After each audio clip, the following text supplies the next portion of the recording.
Okay, welcome, ladies and gentlemen, to Tech Chat episode. Which one now? 4 or 5? Four. Four?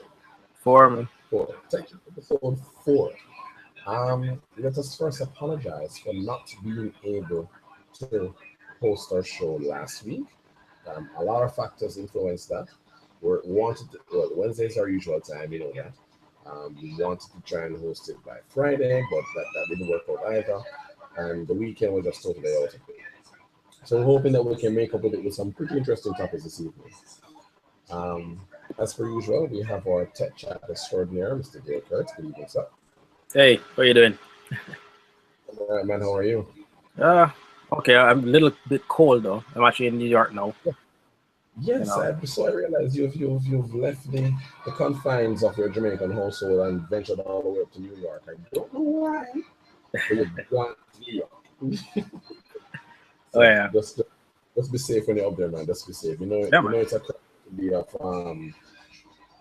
other color. No problem. Yeah, let's leave that one out. I'll keep myself safe. So yes, keep yourself safe, please.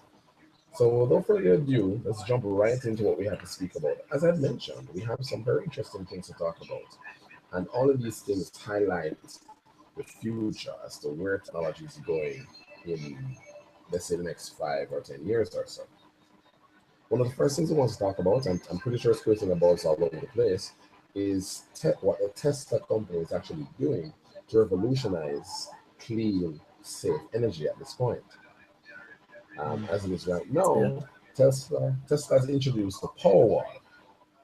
But for those of you that don't know, the Powerwall is think of a solar system unit on your house, but in a much more portable size.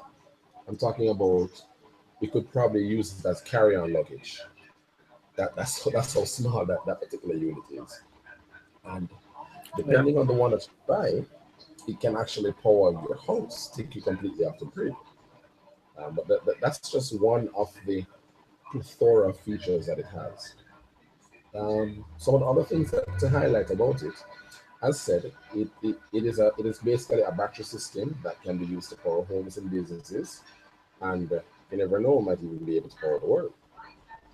You can actually use it to create micro power grids for somewhat of a redundancy feature, in the sense that, I mean, even if, for example, God forbid, natural disasters and whatnot, you lose power from your main power provider, the battery can power your house, basically. Yeah. All right. So Mhm. before even this, I think I want to kind of talk about Elon Musk himself. I mean, where he's coming from to where he is now to actually put forward something like this. You know. Yes. So we know Elon Musk. Well, I know of him coming from like PayPal days, and he, sold PayPal. He had a group of guys, and made his fortune there. Mhm. And from there, he started stuff like Tesla, SpaceX. I can't remember anything else at the time, and he almost pretty much lost everything.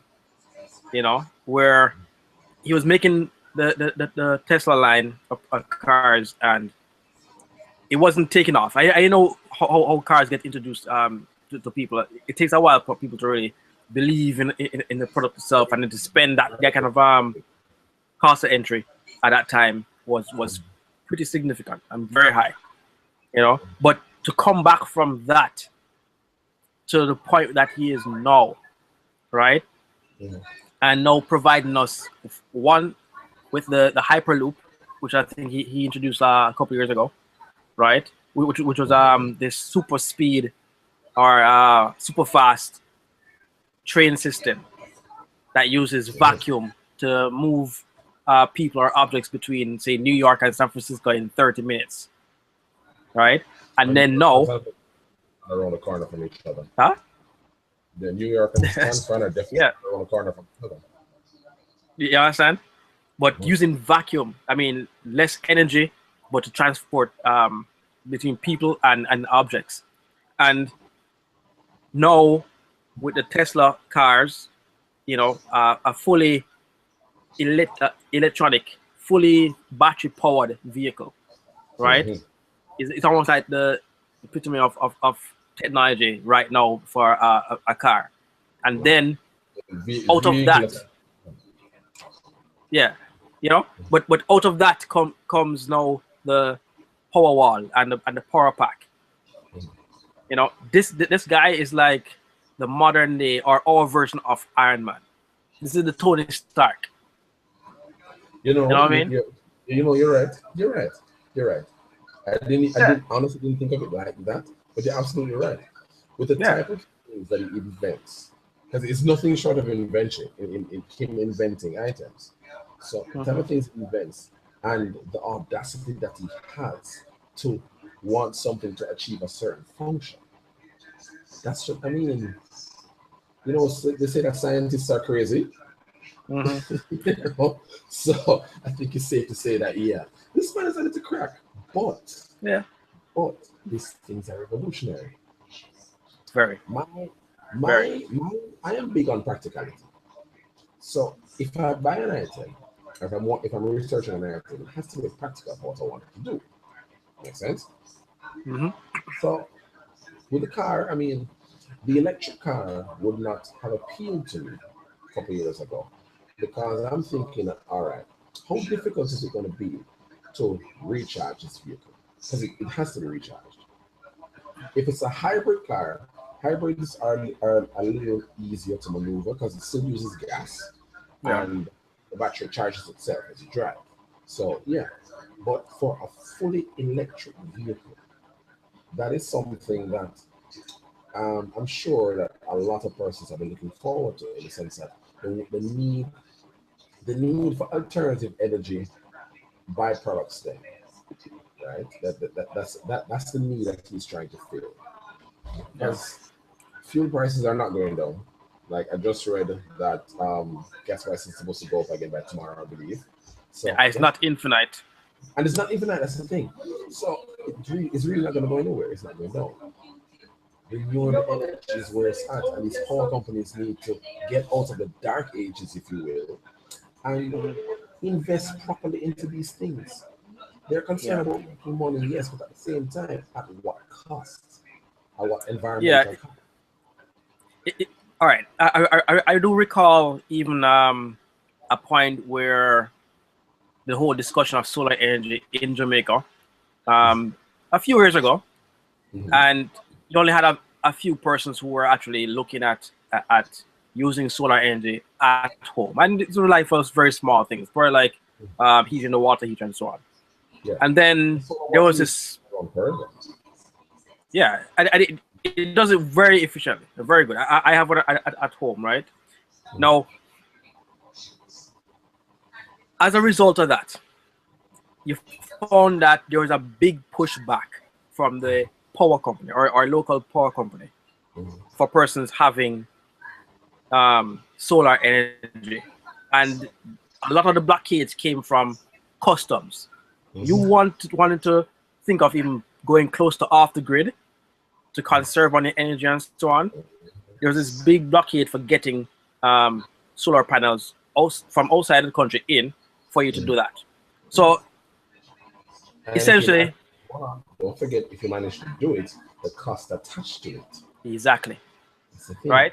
It was out of the reach, and they made sure of that. They made sure that it was out of the reach of the average consumer Mhm. to get that. Fast forward a few years, there's this big push, right? Even right now, our local power company JPS has managed to convince everybody that the reason why you have such high bills is really your fault, right? It's your habits.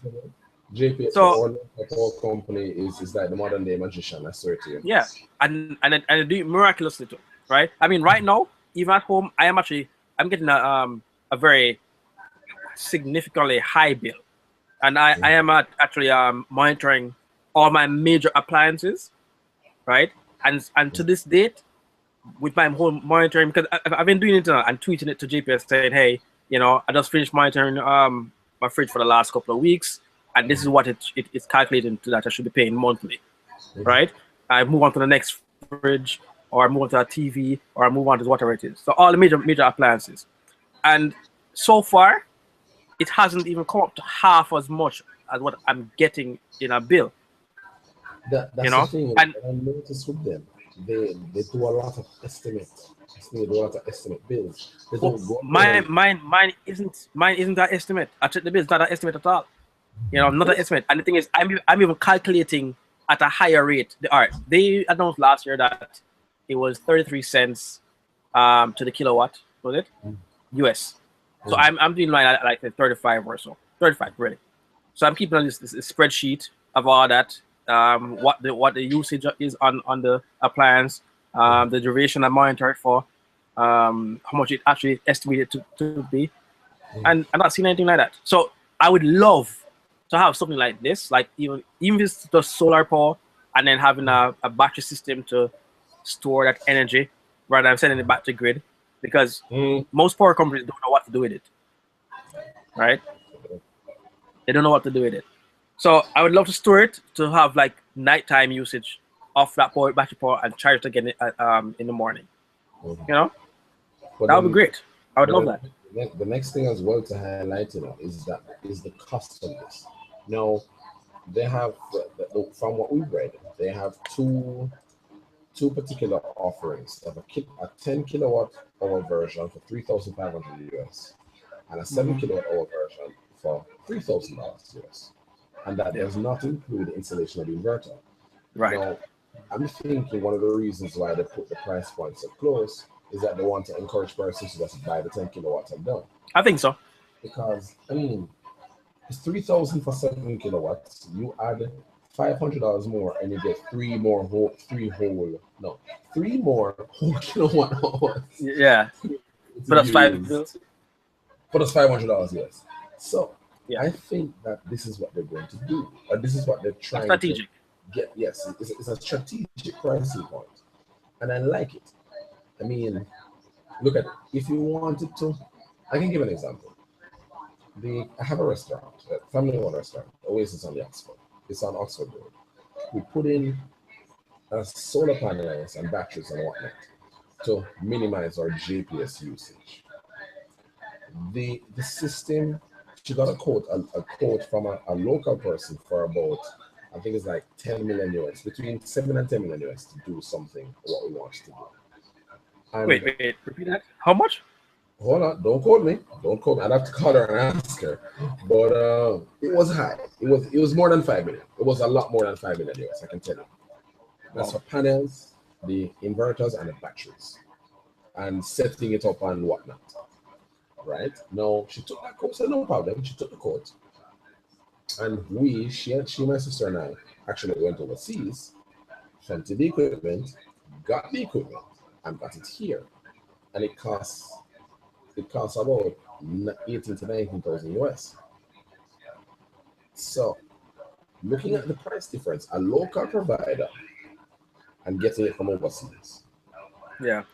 You get me? We always seem to do that, We always seem to do that. Where we don't realize that when we're in business, we're no longer just competing with local market. We're competing with everybody. Yes, and it annoys me. Personally, in my own business, what I do, I tell my customers, say, hey, I can provide you with everything you need, hardware and software, but if you feel the need to buy hardware elsewhere, go ahead. I'm not going to stop you. It's just that if something happens to that particular hardware, then I'm going to have to charge you to repair it because I didn't provide it. And they understand what that is. So a lot of persons are trying to save money at the end of the day, and I have no problems with that because at the end of the day, you really have to try and save money, right? Yeah. But back on topic with the Tesla Powerwall, the price point at $3,005 for a 10 kilowatt hour unit. You are looking on to buy the panels because you will need panels to charge it. So to buy the panel and other finishing equipment, I'm looking at probably about 8,000 US in total, if that much. And this is to power your home. And I'm pretty sure that if you wanted to for argument's sake, use it on a wide scale thing, like for doing a company. Yeah. You talk to Tesla directly, talk to the company directly, and say, hey, I want to be able to power my business. This is what the general consumption is, yada yada yada. And then they build a package for you, and then they sell you on that package. Yeah.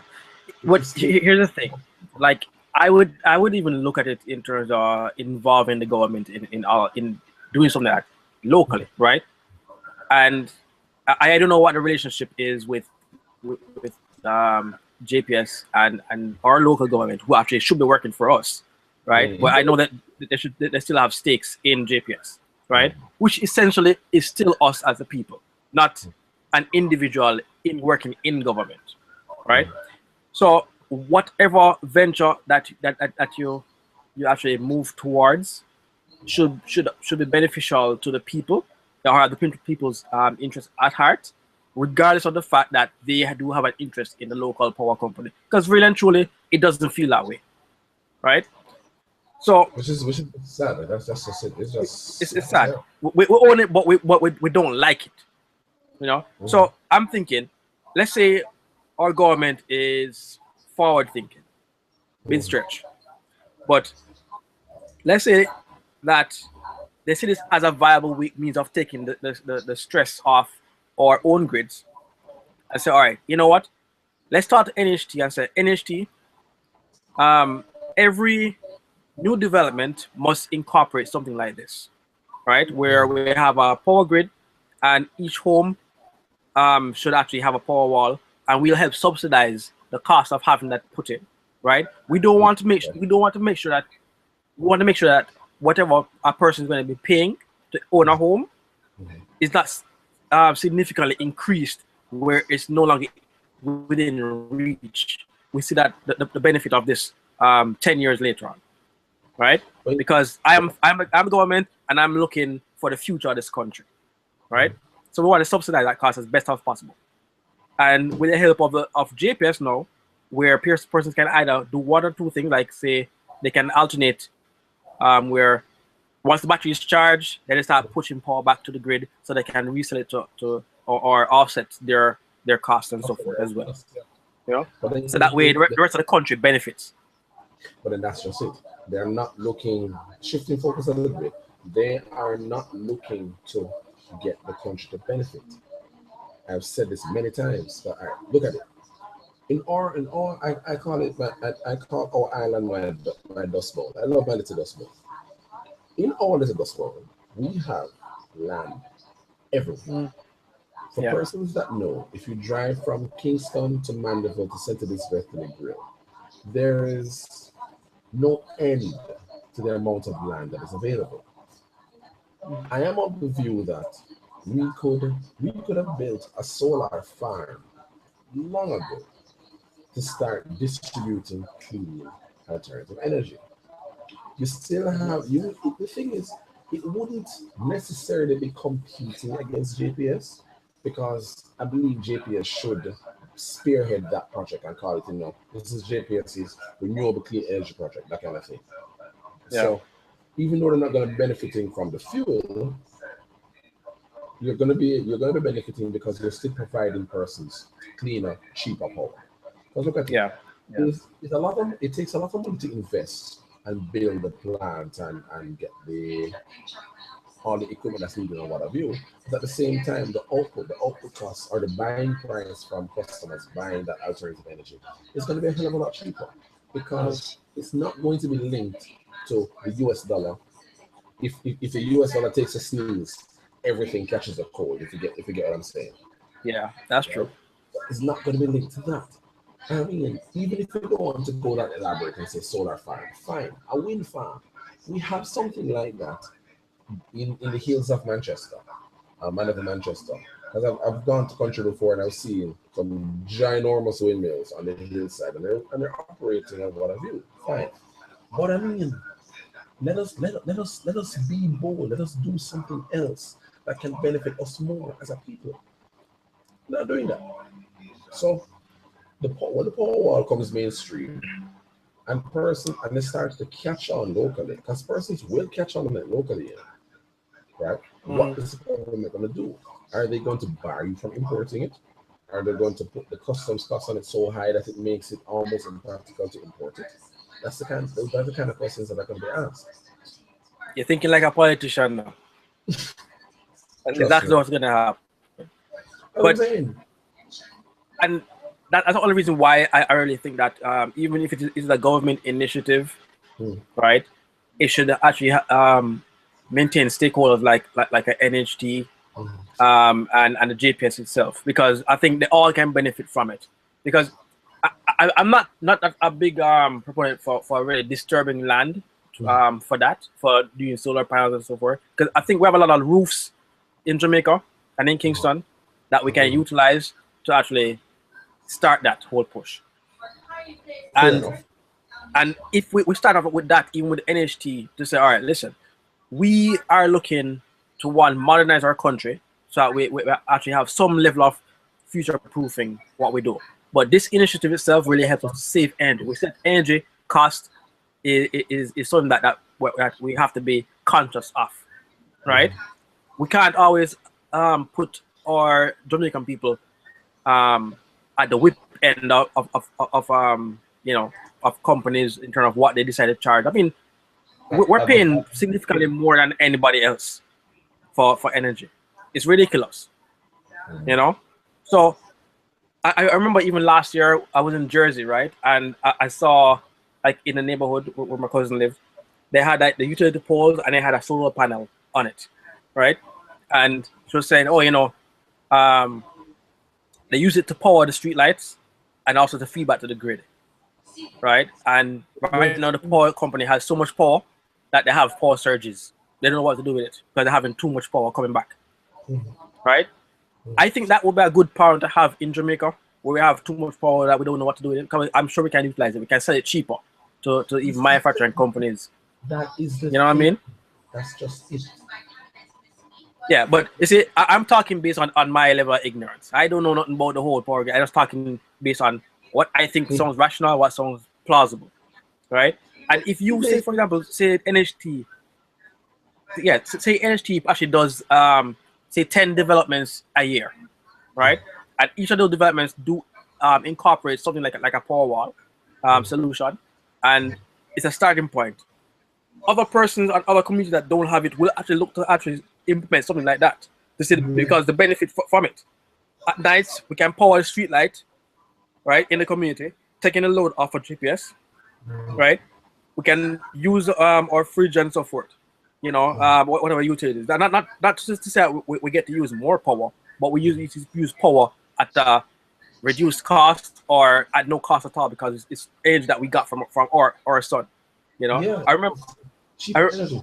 yeah, I remember Elon Musk saying in his opening speech, and this was it was pretty much unscripted, but he was saying that we have our own fusion reactor. It's called the sun, right? Why are we not using it? Why are we not using it? That's But true. yeah, I hope there's somebody in government that can actually make and effect some kind of change in terms of how we use energy and stop letting us as the consumer think it's our fault why we're paying 33 cents a kilowatt, why it's our fault that me The light bill is always ironing or rising. yeah, like what I did 10 years ago is the reason why I'm paying so much now. 10 years ago I wasn't paying that kind of high utility cost for energy. Now I'm still doing the same thing, and it's like you'll be at home and you'll still keep to the same habits, or you would change it and the bill does not reflect that, The bill doesn't reflect it. That's the thing. because the That's the bill thing. currently doesn't reflect something that is sensible, you know. But that's That's our contract for you. it's not common sense. Common sense is in common there. We know that. Yeah, Common sense. yeah. That, Well, shifting focus from our very very powerful discussion, um, the other aspect I want to talk about is the future of cars. Now, we're not talking about flying cars just yet, even though that's very very very likely. And as far as I know, it exists. It exists. Flying cars are here. Persons but know that. Hmm? if it's a flying car, is it still a car or no a plane? Well, it is a hybrid. I would call it a hybrid because it still has the wings and it can still be driven if you want to drive it. If you want to take off, you find an open lot somewhere and just take off from the open lot. No, one of the things that we noticed, one of the things that we saw was that Freightliner, that's a company that manufactures all these big rig trucks and all of that all over the world. They actually developed and manufactured their first self-driving trailer, self-driving big rig trailer. Now, let's put it into perspective. we have, you will have a few cars that can self-drive. Fine. Car has four wheels and is relatively small, right? We are talking about a trailer. A trailer that can drive itself. Yeah. That is amazing. That is nothing short of amazing. It really is. I saw some of the pictures on the article that you linked. Um, we made a Transformers reference because it really looks something out of a futuristic movie. The I Optimus just love Prime. it. Looks. Yeah, that's just it. It is the Optimus Prime of trailers. I swear to you. Yeah, but all right. So we know I don't know vehicle what else I technology has significantly improved, and the whole autonomous vehicle has been a part of that. So Freightliner is saying that one of the reasons behind the partial autonomous big rig is that it could save lives, mitigate driver fatigue and stress, and also reduce CO2 emissions by up to 5%. Right, which is all great. But This, yeah, go on. no, continue. No, Yeah. we're just saying Well, because it I sounds like don't you're I don't have a but to all that. I mean, I would love that, and I think based on North American transport system and roadways and so forth, it will allow for that because they build their roads with some kind of forward thinking, right? And the technology that goes into their roadways is pretty impressive, right? Do you see something like this happening here in Jamaica with our roadways and how network? network GPS, and the conditions? It's going to take a lot of work. It's going to take a lot of work. And why I say that is the road network is not the best. So a lot of things have to be taken into consideration if you want to bring up and use this type of technology. Because again, it's a self-driving trailer. You Well, it's partial autonomous because you still require a driver regardless. So it's not like you're actually losing jobs or taking away jobs from the current drivers. No. I'm not even talking about the job aspect of it. Because I mean, you will still need someone to operate the vehicle because there will be conditions that the vehicle will not know how to handle. That is where the driver comes in, right? But what I'm thinking of is that our road network is not the best. The road conditions are definitely not the best either. I mean, I'm based off of the article. I'm trying to find it, but I found the article. But there's a section of it that says mentions something about having white lines, nice white stripes. So I'm assuming that the stripes are actually on the road, and the truck would use the sensors that are on it and the cameras and whatnot to actually pick up, and orient itself properly on the road. So all right, fine. If you're let's say on a highway in the US, a 6-lane wide highway, and the lines are from Miami goes straight to California, the truck should be able to keep a lane and manage itself relatively simply because of the fact that it has the guides, number one, it has GPS, and it's always linking with GPS on what have you. So it should be relatively easy for it to work in the US. Out here, it may not be that easy. GPS works, and I've seen one of at my former workplace, my former supervisor has a GPS in his car, and it works. guys in from work to home if you need to use it. I mean, I saw it working, so I know that GPS works and it works well. Yeah. But All right. there So, are variables, a lot of variables to consider. mhm. Well, all right. So GPS, even the consumer version of GPS. I'm talking about like something like Google Maps and so on your phone or Android phone and so on. And Mhm. it's very impressive because I I've used it to navigate through areas that Kingston I particularly don't know or how to Mhm. get to or not. Yeah, You know, you might forget where what turn was what and so on. And it yeah, was right on point. mhm. It You does. know. I've used it going to country before, like I'm driving to Montego Bay and just feeling idle. Just Hmm. punched up on maps and it guides me. Um, yeah, there's a function where it talks to you as well, so it works. Yeah. Yeah, man. Yeah, but you know, even moving from just a freight line and so on, but Mhm. other vehicle technologies. You showed me a video earlier with the BMW that's Yes, self drifting, yes, that right? is so telling me, kid. I'm so saying. Manipulating driving conditions or Yes, maneuvering them, you know, yeah. and that was very impressive. And that was at what CES last year No, oh or yeah, 2014. Yes, 2014, 2014. yeah, That's true. you know. Um, and all right, so even I think CES this year, I saw there was a video with a few videos that I saw with the self-driving car that drove to Las Vegas. I saw another video on The Verge where the person is sitting in the passenger seat, and the car is, you know, driving and going through all these little conditions and so on. Um, it was pretty good. And you could actually call the car from the parking lot. It found you at the waiting area. You jumped in, and you're off. You know, Mhm.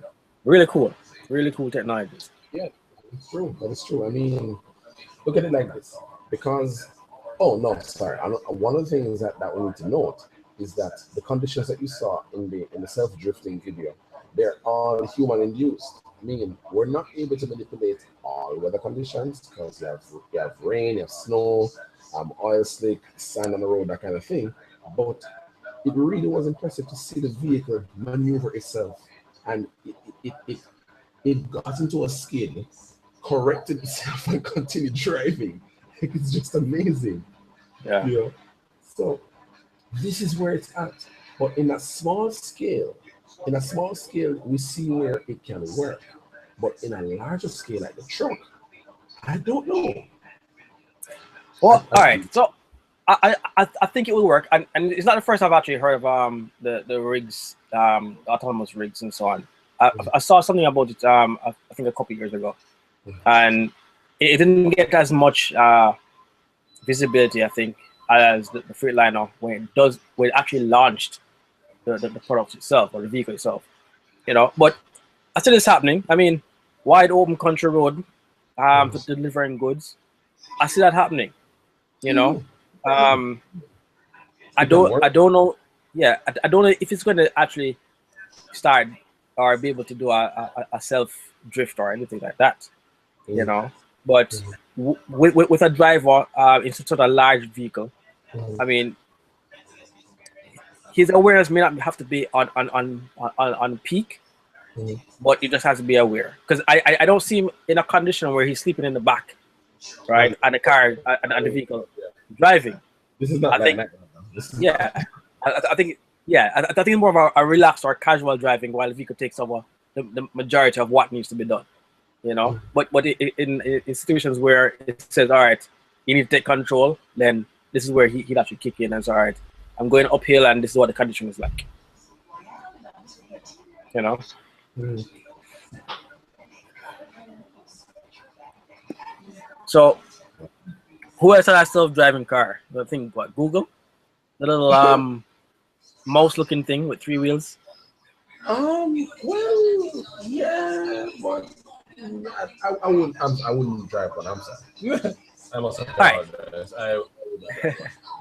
but all right, say for example, right, UE campus, or let's say that UE and UTech actually has a better control, say from Ligony all the way up to Pepin. right? And Okay. they incorporate all these little small cars to transport students who want to either go to the next campus, move from one faculty building to the next, want to have or want to find an administration office not knowing where it is, that kind of thing, or just regular transport. I see how the Google version of a car could actually work in situations like that. It's almost like a little mini Uber. You know what I Okay. mean? Okay. But again, competing with the robot taxi guys, which I'm sure they wouldn't have any love for that because it's taking money off of their pockets to do that. You know? Yeah. So it would have to be introduced slowly or more subtly, but bus transport could actually work. That is true. Because I Yeah. mean, as you rightfully say, I guess that would be the testing phase of it, if it is that they want to do something like that. Start small, you know. As a matter of fact, you don't even have to go that far. Let the faculty and staff use it on the campus just to get around, or Hmm. let the hotels use it, because like the bigger hotels like the Iberia Star, the Yeah. Sandals, those places that are like humongous, Hmm. allow them to use it. That kind of thing. It's almost Make like a golf cart. maneuver. Exactly. It's like no bigger than a golf cart. You hop in, you punch in where you want to go on the vehicle's computer, and it just takes it there. That kind of thing. Yeah. So yeah, Yeah. we can start with something like that. Yeah, that would be cool. Yes, it would. Okay, so moving on to gaming. Now, I'm an avid gamer. My girlfriend can attest to that. She knows that I'm an avid gamer. I play online. Oh, yeah, she just responded. What you said, girl? Yeah, Yeah, she just yeah, I heard responded. her. That's responded. Um, so play online, play offline, I play PC games and console games, mainly PS4. That's what I want. Hmm. But there's another dynamic of it that is taking. I wouldn't say taking the world by storm, but it's becoming more on stream, where you have actual professional gaming leagues and professional gamers, in the sense that they dedicate 8 to 10 hours out of their days, and that's at least training in a particular game, entering competition, possibly winning millions of dollars. Um, one of the most popular, I wouldn't say more, but one of the popular games that I know and I play, League of Legends. There are there are teams worldwide. I kid you not. There are teams everywhere in the world. Um, mostly from the Oriental side, like Korea, Japan, China. Asia. I'm sorry, Asia. Asia. Let's say Asia. Okay, so we have a lot Yeah. of Asian teams. We have a lot of US teams. Yeah. Um, there's some teams in England as well around that region. But anyway, as I said, they're UK, yeah. worldwide. Europe has their league as well. Yeah. Yeah. But all So right, so yeah, I'm not a it's just I'm not crazy. an avid gamer. I mean, I don't Mhm. play League of Legends, but I'm a more casual gamer. But I observe a lot of what's happening in that industry, and it really kind of piqued my interest. And that came out of seeing how many persons were really involved in using stuff like Twitch, right, for streaming games and watching games. Broadcast. Because Yes. that kind of boggles my mind. Like, you know, I see it happening, Mhm. and I like what was happening, Mhm. but it's almost like watching a football game as a spectator and getting all caught up in the excitement. So I really understood it, right? Mhm. But That's then, true. you look on the professional side of things, where you have teams or persons really getting like athletic visas to go to North America to compete. Yes. Athletic visas. Visas Athle- for Let's esports. say it again. Athletic Yeah, visas visas. for esports. You know, and then Mhm. you look on things like the level of viewership that a tournament would actually garner in comparison to like an NFL game. I really it's it make it look like NFL not trying. You know, he's talking about Instead of broadcast, least. No, I yeah, get you. I broadcast, get you. over the air, Yes. stuff, online stuff, and actual Person physical staying viewership. in the. Oh, yeah. Yeah, You know, that's true. That is true. but it's a force to reckon with, and you know, I considered doing it even on the Twitch side because I thought it was fun. And I saw some personalities, and you know, it was really good to see them interact with the audience, and you know, the audience donating. I mean, people making a living off of this thing, you know, like That's another thing as well. Like crazy. a not living, of course. All right, like there's this guy I was watching called Tim the Tapman, right? Mm-hmm. And he actually left his job last year to do Twitch gaming full time, Mm-hmm. right? And he can make rent, paying bills, and be comfortable by donations coming from his viewership, Yes.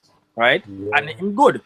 He brought a friend in, which was Action Jackson, Mhm. who actually started as well. He started a bit later than Tim, and he also he hasn't he's still in school though, but you know, it making money.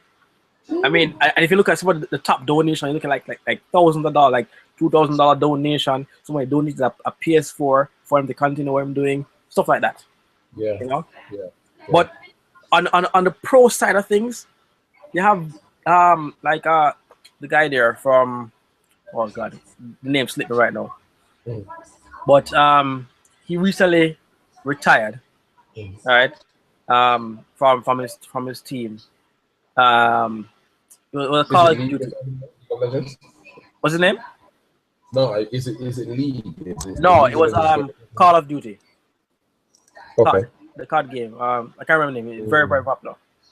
Mhm. But moving from being a McDonald's employee to now being a co-founder or partner in his gaming team, right? Mhm. And you're talking about things like merchandising, Mhm. sponsorships, things that you get out of from Twitch donations, you know, YouTube, from Mhm. gameplay stuff, you know. And now he's moved from Twitch to MLG altogether to Mhm. do the whole video streaming and so forth. I mean, there's money to be made. Now, Yes. where I have a problem Mhm. is why we have so many gamers out here in Mhm. Jamaica who are not capitalizing on things like this. And it's not entirely their fault, really, Mhm. right? A lot of times, as Jamaicans, we need to see somebody do something first Before we start doing it, before we start doing it. And it has to that's be true. somebody close to us, rather than seeing the example being made out there from somebody else out Mhm. there, you know? So Mhm. we'll sit and watch all these guys play and make money and think, wow, I wish I could do that. Yeah, you can, You but kind of can do it. they can. One of the problems though is our bandwidth don't really facilitate that. So unless you're willing to spend like over $10,000 a month for minuscule, Dedicated internet. yeah, not dedicated, but you know, Flow has a package that gives you 100 meg up, sorry, down, Mhm. and 5 meg Mhm. up, but you actually get Mhm. around 70 megs up, sorry, down, and 3 megs up, right? And that 3 Mhm. megs really is on the border of what you can do as a live stream. I see Rion on TechChat actually utilizes it. He has a channel called the Ghost Who Walks, Mhm. right, on Twitch. Like, so he plays his games and streams on Twitch, Mhm. right? And aside from him, I don't really see anybody. Well, there are a few others, but not to the level that I That see. overseas is doing it. Yeah, I Mhm. mean, like kids doing it, adults doing it, and they're making it profitable for themselves because they're not putting the eggs in all in one basket by just doing the stream and relying on that, but they become a brand in order of themselves Mhm. and actually, you know, making sales on T-shirts and then promote themselves there, probably through appearances and all that stuff. But You look know, at it. Look at this. There was an article some time back. This little boy. I don't think he's like 7 or 8, or just about that age. He makes YouTube channels and he makes money on his YouTube channels by Yeah. reviewing toys. Yep. You saw it? Yep. Yes. I think That. did I post it? I think I posted that one. I believe you're the one that posted it. Yeah. I am like, what the actual hell? This kid, not even 10 as yet, has his own YouTube channel and he's reviewing toys. He's just Yeah. reviewing kids' toys and whatever. But is it that comes from his parents, you know? His dad really kind of pushed that, you know, and see it as somewhat of a future of where he wants his kid to be, you know. So he pretty much train the youth from him small, so where it becomes a business for them. I'm practically can pay for college later on from the money he's making. Brilliant. How many parents know that out there? What are you talking about? I mean, it's, as I said, it's sheer brilliance because, I mean, he found his niche. The kid obviously loves toys, so he found his niche, and it's something that you can see the joy in his face when he gets something new to talk about online, and then he's so articulate about it, and I'm like, holy crap! I want my kid to be that smart. Yeah. Yeah. So money can be made, even if you're not a gamer per se. Sorry, even if you're not a gamer per se, money can be made. Simple things that you can do online, money can be made. It's just a matter of the time that you're willing to put in, and the dedication that you're willing to put in. Now, look at it. Even our online show, our online broadcast, for example, it's done live, and you can watch it over and over if you want. But I mean, it's something that we love doing. So it's easier to do something along these lines that you love to do, and that you see that you can make some money from. Yeah, You know? that's true. You know, but like I said, a lot of times we need to set examples for others to say, you know, it can be done.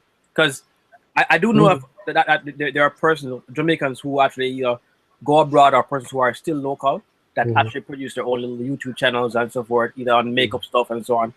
And it's great. I have a friend in Mobile that does that. Like, yeah. I know there's a chick called Chunchi. She does her little makeup stuff as well, right?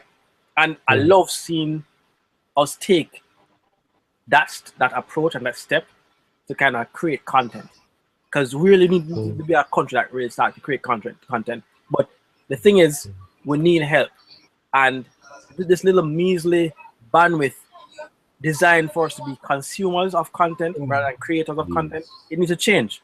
Because right now I'm using my mother's internet on Verizon Files, right? And in total, with all three services that you really don't really need, it comes up to $89 a month, right? That's what it is. And that's a little bit more expensive than what you're paying for here, but you get so much more. You get so much more. But here's the thing. We're getting 50 up and 50 down on the connection. Yeah. Hold on. One connection. From Verizon. 50 up and 50 down. Yes. Right? And she gets basic cable. She gets the phone service with like $300 international minutes, right? And that isn't now doesn't include like taxes or any additional service that she may have. But if she just sticks in the full basic, you look at $89 plus taxes, right? But that's almost $100. Yeah, but here's the thing: for you to get even 100 down and crappy 5 meg up, you're looking at $100 for far less. You know, it's the thing is, it's disheartening to see that a company out here that is supposed to be our number one internet service provider is really giving us substandard service. Because I'm thinking about it, 50 down and 50 up. Holy crap! What could I not do with 50 megs down, 50 megs up? I mean, seriously, what is there that I could not possibly do? Yeah. I mean, mind you, okay, if you want to do something like that and slap on a label and call it premium service, then Hmm. fine, do that. But don't offer like now. I have a 12 meg package of Flow. Don't offer a 12 meg package. That's 12 megs down, And and one I meg, don't even one meg up. 1 meg up. It's Like garbage. the hell? That should have really It's been not. one, and you get 6 up. It should have been what? Say it again. It should have been a 12 megabit 12 downstream And 6 up. and 6 up. Yeah, Even even half, yeah. even half, Dale. Oh my word! Like it, I don't even know what to call it. Like I really don't know what to call it. Hmm. And I tell you, we can sit here and talk back and forth all night about our lovely service provider, but unless they, as a matter of fact, I think in the last episodes that we did, we touched on them at least once. Isn't that Yeah. right? Yeah. In all the episodes that we've done so far, we touched on them You at know, least once, where you know, someone disconnected from it. the week before I left, right? I saw Sierra, which is the company that is contracted to do the infrastructure. Actually doing the, set up all the fiber and so forth. So they're in Papine. They're very active I was wondering what the story. yeah, on Golden Avenue, you know. So, Mhm. and I think, I don't know for sure, but based on some of the older articles, I think they actually do have their own submarine cables coming into the island to provide us with service. I'm just Okay. hoping, Digicel, I'm pleading with you. If it is that you're doing internet service, whatever you start off at in terms of the good quality, maintain it. Because if you do it, if you do it That's now and 5 years later it becomes garbage, we're gonna be back at the same point right now where we just don't like it. But not only that, but if you're going to start with a particular package, you start with two or three basic packages, and you make those packages the best that you can offer. Make Yeah, them work no yeah. matter what before starting to try and diversify and put Mm-hmm. on, oh, this is a corporate package or this or that or the other. Yeah. You make these things work. Mm-hmm. Because I mean, look at it. How many packages does Flow have? Flow used to have an 8 meg package. I think they've got rid of that for 12. You're right. They So now they upgraded have it. 12. Yeah, they upgraded it. So they Yeah. have 12, they have 20, I have 50, and I have 100. Yeah. Right? Something like that. So I mean, there's nothing wrong with offering 4 service. And I mean, each is proportionate to the cost, obviously. But at the same time, make it so that they work consistently. Mm-hmm. All right. Because right now, it's not consistent. Yeah, it's not. Like I actually called Verizon, right, when I got here, because my mom was paying a little bit more than what she really should have been. And I spoke to the guy on Verizon, Fred, and I told him, hey, listen, I got a thing in the mail from a competitor, the Time Warner, and they're offering this, right? I don't know what the catch is with them yet, but I'm with you guys, and That is what they're offering. yeah, and we've been with you guys for the last 2 years. So I already see that changing unless something significantly disastrous happens, right? So I see how we would continue this whole relationship. So, all right, fine. We want to save some money. What am I doing now, and where can I save? I'm laid out for me, right? And it got me to actually to that $89 a month, right? Still maintaining what I have. I made a few cuts, right? Made a 2-year commitment, and that was it. We're saving money off the bat. We're saving like probably $40, $50, right? But the For thing the is, year. no, for the month. For Every the month, month, okay. yeah. But Okay. what I said that to say this, the interaction that I had with that company, with that person, at the point I can still remember his name, right? Was It was pleasant. significant. Yes, it was pleasant, Yes. and the experience should always be like that, where I don't feel like I'm jilted and having to pay money out of my pocket every month for something that I disdain. They don't like. You know, that you don't like. That's true. so as much That's as true. I'm still paying your money, but I feel a little better about it because of my experience with customer service. That's You know what I true. mean? That's true. Yeah, That's the thing. A lot of companies don't understand you don't have it. the human element can make or break your business. It doesn't matter what you offer. You Yeah. can offer to sell cell phones. You can offer to sell sweets. You can offer to sell jewelry, Mhm. anything. The Uh, human hey, element can make or break your yes. business. I'll give you another example of that because um, a friend of mine, his girlfriend had a problem with her car, right? So I took the car to get the battery changed because he wasn't here, and I took it Mm, to this place. It was called Oxford. They a little garage. I can't remember the full name of it, but there's mm, a guy there named Ringo. He apparently is a guy who's running stuff, right? And I sat and I observed how he dealt with his workers and mm, his customers. mm, And I mean, as much as I sat there waiting for our battery to arrive for about an hour and a half. mm, Just the way how he dealt with me, I mm, had no problem waiting. mm. Right? It You was felt yes, important. yes. Yeah. And you know, he'd come across and say, "Hey, Mr. Murray, da da da. The battery's on its way. I spoke to the provider. He's about 30 minutes out.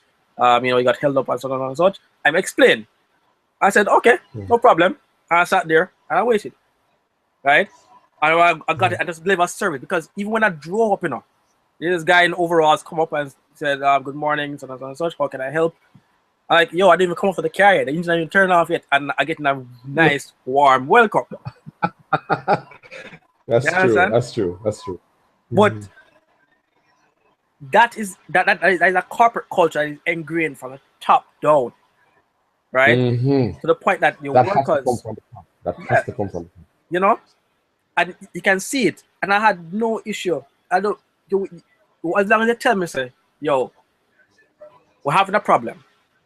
This is the problem, and we're trying to actually, We're you know, trying to fix the problem that we're yeah, having. within this time frame, please bear with us. Yes. Right? I understand Yes. that the service is important to you, and we acknowledge this, and you are important to us.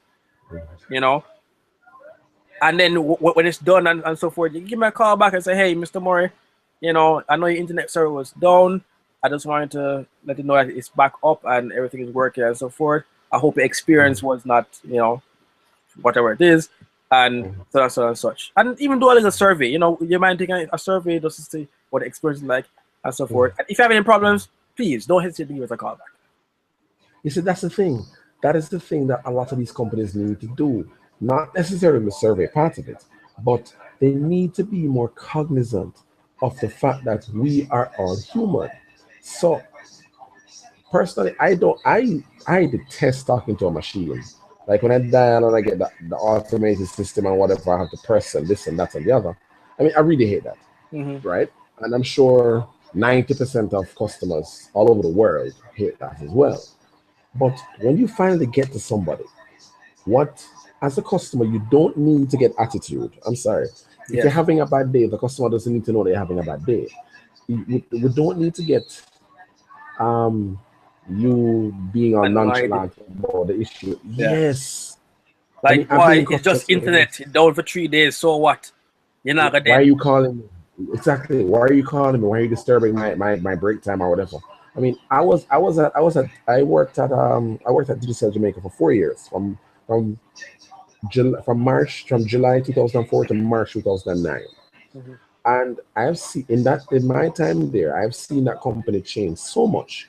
And I mean, at the point when I was working there, we were number one customer service in Jamaica because of how we spoke to our customers. Mind you, I can't speak to their service now because I've left since what 6 years now. So I can't really speak to their service. But I say that to say, customer service is not dead yet, but a couple nails going into the coffin at this point in time. Yeah. And the businesses that you wouldn't necessarily expect to have excellent customer service are the ones that actually do. And the bigger companies that you would think have that as their number one priority, Fall short. Doesn't have it exactly. I mean, even where you talked about the car battery, that's a garage. You're not gonna expect customer service from a garage. I mean, it's a fact. You're not gonna do that because when you drive at a garage, you expect to see persons in overalls covered in vehicle fluids, Mm-hmm. working in the garage area, working on 2 3 vehicles at a time. They're talking, they're playing the loud music. I mean, going to the office. The office would be clean, maybe clean, yes, but then you have the persons in there that just chatting to the one another, not really Mm-hmm. caring. Yeah, yeah. That's Here's the thing. that's the predisposition you have. My experience with actually getting a car fixed is like a spectator sport. I have to go there, go watch it, right?